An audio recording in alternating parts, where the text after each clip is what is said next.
and welcome to another episode of Jamie's podcast. I'm your host, Jamie, and I'm thrilled to have you join me today. On this show, we'll be discussing how the New Deal positively affected America. So let's get started.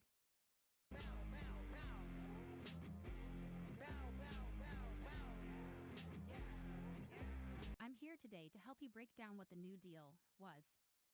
President Franklin D. Roosevelt was elected president in 1932 and created a New Deal in his first 100 days of office.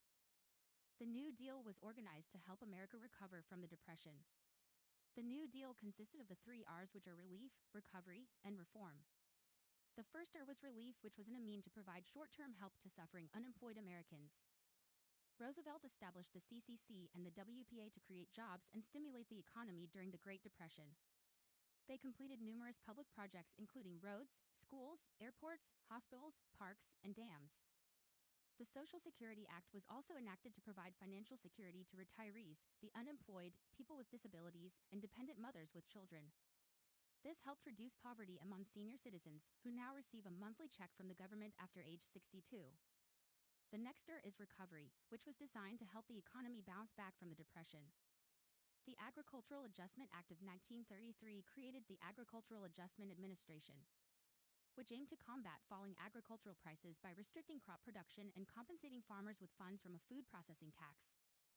Despite initial constitutionality concerns, the program ultimately increased food prices and farm incomes. It has been amended numerous times, including in the 1990s. The 1933 National Industrial Recovery Act created the NRA to boost industrial production and competition through codes of conduct, while limiting consumer goods production to increase prices.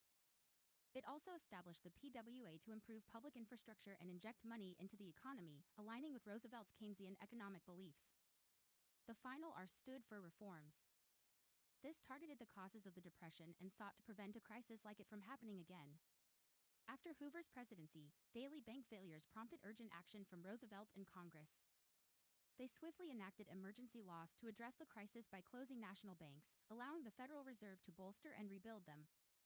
The creation of FDIC ensured government-backed savings deposits, fostering public trust in private banks and preventing future panics.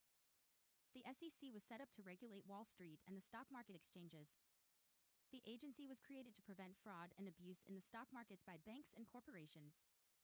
The agency enforces regulations to protect investors from illegal financial activities by banks and corporations. I hope you now have a clear understanding of the impacts of the New Deal and how it still enacts till this day. Thank you for listening, and I'll see you next time.